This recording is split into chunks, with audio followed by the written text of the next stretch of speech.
You are listening to How to Get Over Your Ex, episode number 145. I'm a complete failure.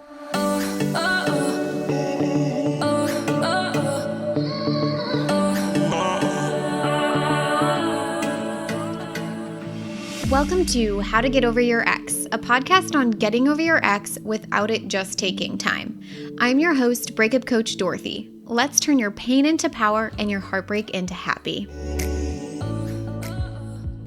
Hello, my beautiful Bravehearts. How is everyone doing? I hope you are doing so well.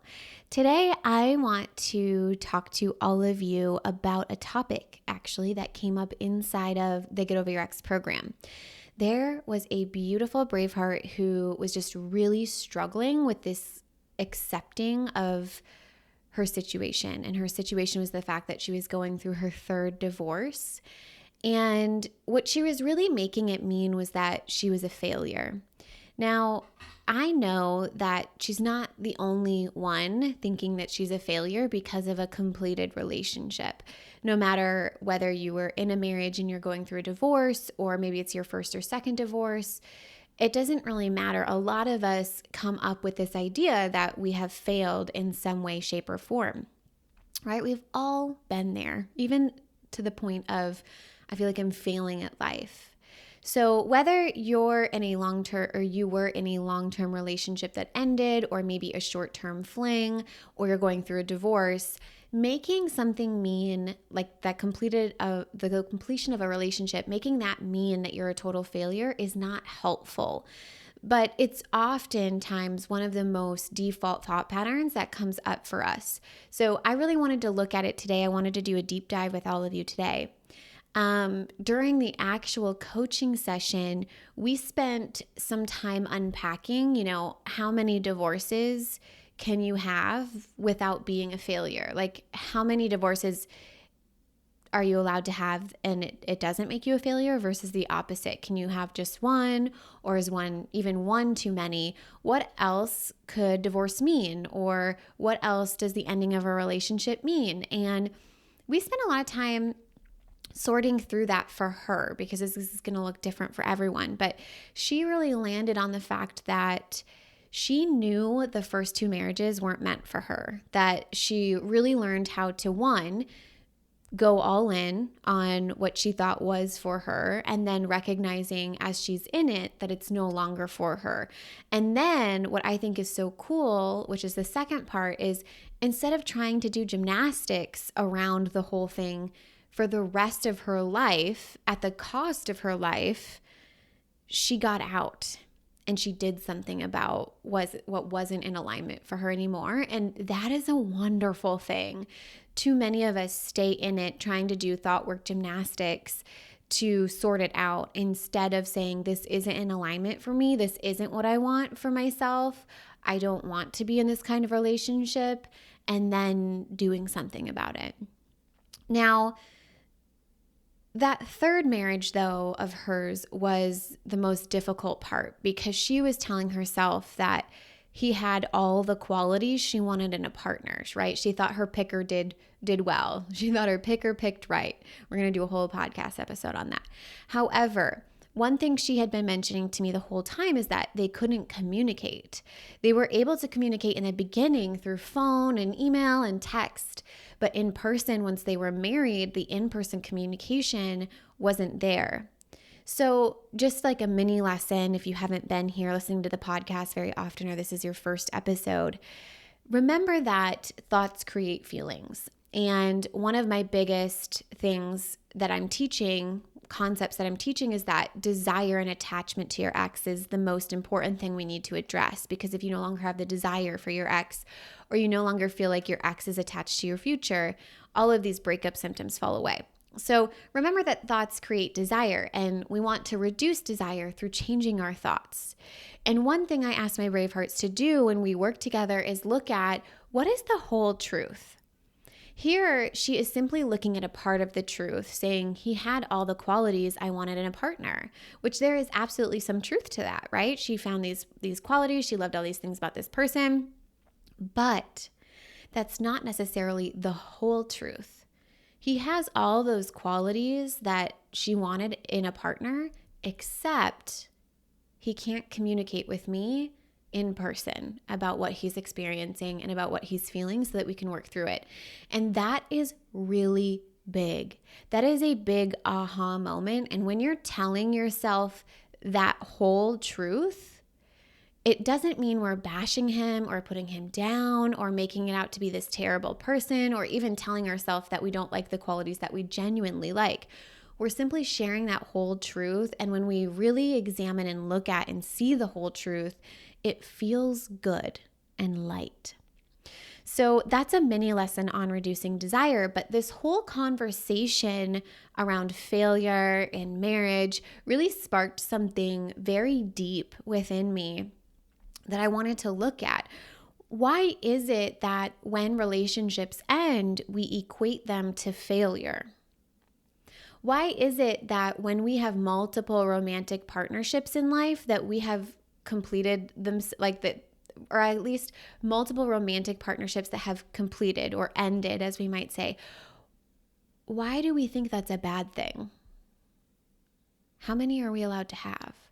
This is a really common thing that comes up. For some reason, we are conditioned to believe that we should get it right the first time. We should be in the first relationship, get it right, and we shouldn't have many romantic partnerships in our lifetime. We're supposed to have one, and it's supposed to be successful, and it's supposed to be that for the rest of our life. And the interesting part is that when they end, when romantic partnerships end, we categorize them as failures instead of, oh, I've had 3 successful marriages. How different is that? And why do we say that when a relationship, a romantic relationship specifically is what we're talking about here today, why is that a failure instead of a success?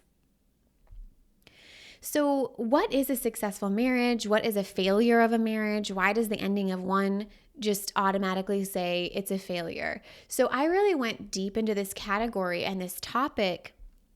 And where we have to start, I worked backwards, and where we have to start is with, what does marriage mean? And as I began to look at this, I, of course, went all the way back to caveman days, as I love to start here, because it's when the primitive brain was really engaged, and it had to be. Why, as a cave woman, would I get married? And did they even have marriage ceremonies? And what I began to wonder is maybe it aided us in survival, right? Being with one partner removed the risk of, STDs or diseases. We wouldn't get murdered if someone got jealous or if we, didn't come home for dinner. And then when I was researching on the internet, I found an amazing article by Live Science. I'll go ahead and I will link it in the show notes. And it was all about marriage and where it started and why humans decided to implement the concept of marriage. And a very short summary of this is that it really started out as strategic alliances between families, which I think most of us know intellectually, right? It was to strengthen familial bonds. And then at first, the church was overseeing the marriages, and it didn't really become a government thing until about the 1600s. Now, the interesting thing is that a lot of the conditions around marriage through the church, from my perspective, seem rather sexist. And this is just from my own point of view, with allowing men to have many partners, and then men were able to be with other women. But if a woman was with another man, they could die, right? There would be very significant risks at place. And once the government got involved, we then had marriage licenses, which was very interesting because it provides incentives tax-wise for human beings who are married versus single. And about a century ago is when the notion of love started to tie into marriage. So the interesting part there is that the love, of course, there was love throughout all of that, but that only became a reason to get married in the last century or so. Now, from my point of view, for a long time, marriage to me meant commitment. I had learned this from my cousin, Jill. This was all pre-thoughts create feelings for me. And my cousin Jill is rather religious, and her husband have been together since they were 18. They've gone through a lot of strife together. I love them so dearly. And she would tell me that marriage was this person committing to you for better and for worse, through thick and thin, right? Which sounds pretty familiar to what I think a lot of people think of when they think of marriage. Now, as much as I love this one, to me, as I've evolved in my own life, I started to believe that this should stand before marriage. With or without marriage, I want a person who's committed to, creating the life that we want. And why would this change with a simple legal document, aka marriage? Like, I think that we should have that regardless of a legal document.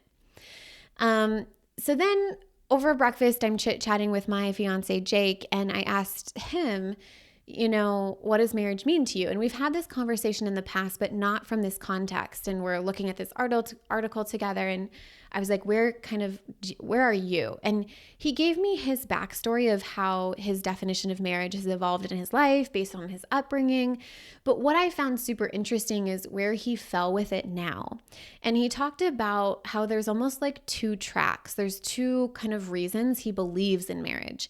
And there are two kind of meanings for his marriage. And the first meaning is the love, right? Wanting to find a partner who wants to do life with you. And that's the commitment version that I kind of talked about. And he spoke a little bit about that. But then the more interesting thing for me was then there is this other track, which is very him and the way that he thinks about things. And he has researched into investments and taxes, and he's really into government laws and like very research, factual, logistical, realistic brain. And all that stuff, like, I'm not super interested in. But the way that he described it to me is that the government incentivizes and disincentivizes certain human behavior. And at first he was upset with that because he felt like, why does the government need to give me a piece of paper to say that I love my wife? But then when he realized that it was like a game, like they're incentivizing behavior and, disincentivizing behavior, he was like, instead of being a judgmental critic who stands on the sideline and doesn't even play the game, he wanted to be someone in the game, playing the game, meaning if the government incentivizes marriage, he wants to get married. And to me, this was such a cool way of looking at it and thinking about it. And I just thought it was very interesting because that is also another viewpoint of what marriage is to someone. But what I want you to see is that with all of these different reasons to get married, meanings behind marriage, isn't it fascinating to then realize, do I even know what I failed at? If my marriage, quote unquote, failed, do I even know what I failed at if all of these meanings of marriage is different? If we failed at marriage, we have to really look at, what did I actually fail at? And to do that, you have to understand what marriage means to you. If marriage means family alliances, does that mean that you failed at creating family alliances? Did I fail at following the rules with a certain religion? Did I fail at playing the governmental game? Or did I fail at my commitment? Because that's what marriage meant to me, was this commitment. And then once you really identify what it is that you're saying you even failed at, the interesting part to me is, have you looked at, is this a perceived failure or an actual failure? Because what you do about those they're going to be two different things. If it's a perceived failure, you have one route of action. And if it's an actual failure, you have a different route of action. So if there's an actual failure, why is that a bad thing? And what would it look like to do about it next time? And how has the failure actually gotten you closer to what you really want? Or if it's a perceived failure, can I simply remind myself that this is simply an obstacle that needs a strategy to be overcome? It's not the end of the game, it's just a part of the game. And I want to give you two different scenarios, right? Because if marriage to you means I'm playing a governmental game because I don't want to be a judgmental bystander in life, then all you've failed at if you got divorced is playing the game. then it's like we aren't even to the end of the game. So therefore, it's a perceived failure. You haven't failed the game. The game hasn't ended yet. You simply haven't hit, or you've simply hit an obstacle that you're going to have to learn from, and you're going to have to learn a strategy to overcome it. Now, most of you, I doubt that's how you look at marriage or what you think of for marriage. But let's say you're like my cousin and partially like myself, right? It's a commitment, right? Until death do you part. You're supposed to stay with this person no matter what, through thick and thin, at all costs. Then is what you really failed at commitment? But just like my client's example, do you want to be tied to your commitment while also being in a partnership where your partner doesn't speak to you? What if you tried your best at commitment, but then also realized that's not the kind of relationship you want to be committed to? In leaving the relationship, right? Or in letting the relationship go, if you were the one that left, what if that actually proves how committed you are to creating healthy and happy relationships? A healthy and happy life. What if that's the commitment you're really leaning into? So then, is this a perceived failure or an actual failure? And maybe it's a little bit of both, right? The perceived failure is that I don't want to be committed to the wrong kind of relationship. And the actual failure is that I didn't realize that my commitment was on a specific person, instead of the kind of relationship I desire to cultivate in life and want to be an example of. So the strategy for that is then next time I'm going to get clear about the kind of relationship I want to be committed to cultivating and the type of partner I choose and want to be, because those are the only things that we can control. And I put that before putting all my weight on another person outside of myself.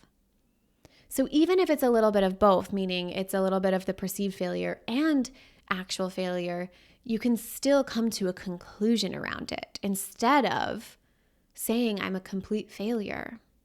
My Bravehearts, you are not a complete failure. I want you to take these steps. I'm going to give you an outline of what we did here, and I want you to do the work here, especially if you are someone that's like, wow, I've just really failed at this, or you can even use it in other areas of your life if you want. But if you're feeling like you're a complete failure, please, let's go through this. Number 1, what did marriage mean to you? What does it mean to you now? Get clear about this and recognize that there's no right or wrong way of thinking about this. What is this for you? Because that's what's going to be important, and that's what's going to help you change here. Number 2, what did I actually fail at? Get specific here. If marriage meant X, Y, and Z, did I fail at X, Y, and Z? What is that? What is like the one thing that I really think I failed at based off of what my definition of marriage or that relationship, even if you didn't get married, what is the definition of that relationship? What is it that I'm really thinking that I failed at? And number 3, is this a perceived failure or an actual failure? And if it's a perceived failure, what's the obstacle I need a strategy for? Or could I simply let go of the idea I failed? And if it's an actual failure, what would I do differently next time? How can I learn from this? How has this failure gotten me closer to what I actually want? The whole fail forward movement, right? All right, my friends. I love you so much. I miss you. I think the world of you. I'm sending you all of the love. I hope you have a fabulous week, and I will talk to you next time. If you're loving the How to Get Over Your Ex podcast and you want to learn how to get over your ex and build a life bigger and better than the one you had with your ex, I would love to personally invite you to take this work deeper at breakupcoachdorothy.com/next steps.